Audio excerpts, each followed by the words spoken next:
une marée de déchets plastiques, arme d'inondation massive au quartier Bilongué, dans le 3e arrondissement de Douala.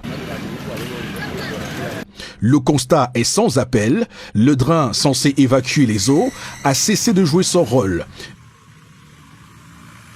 Dans une quasi-unanimité, les populations réclament son curage. Trouver un bon chemin pour que ces plastiques qui sont là puissent passer normalement en dessous du pont. Puisque à l'époque, il y avait un grillage là qui empêchait les pirogues de pouvoir venir de ce côté. Donc ces grillages là maintenant ont servi de barrière à ces plastiques. Donc ce qui ne permet pas aux plastiques de pouvoir traverser pour aller de l'autre côté. C'est pour ça qu'ils sont bloqués de ce côté. Ce rétrécissement du drain Combé, principale voie de canalisation d'eau du quartier Bilongué, interroge. La mairie de Douala 3e s'est penchée sur le phénomène en procédant à la coupe des bananiers. Une première solution jugée insuffisante. Qui ne viennent pas seulement couper les bananiers, nous sommes déjà habitués à cela, ce n'est pas la première fois qu'on coupe. L'essentiel c'est de nous sortir dans la saleté. Le drain est bouché, les bouteilles, quand il y a inondation, l'eau arrive jusqu'à nous restons que sur les tables. Et toutes les boîtes là, tous les secteurs se retrouvent dans les maisons. Et le problème de la saleté, quand on retire les trucs de grèche là, ça donne les moustiques. Nous ne pouvons pas rester ici à cause des moustiques. Tu peux pas t'asseoir au salon pour visionner, il y a trop de moustiques. Comment en est-on arrivé à une situation aussi catastrophique? Y a-t-il lieu de questionner la responsabilité des populations?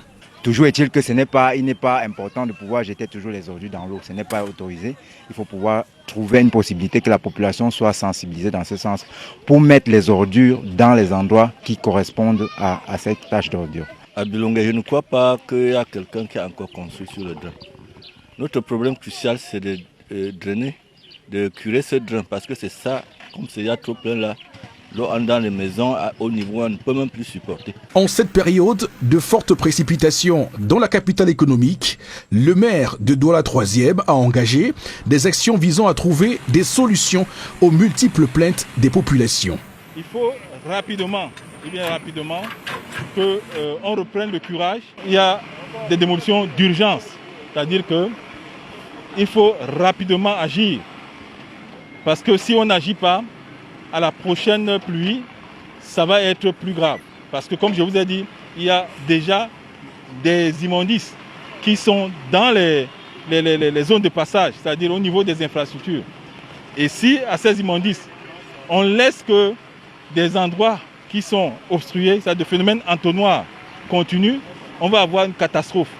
Au-delà des actions de la municipalité contre les inondations, il faut dire que la gestion des bouteilles en plastique à Douala demeure un véritable serpent de mer. Le recyclage semble être la seule voie de secours, mais collecteurs et recycleurs disent manquer cruellement de moyens.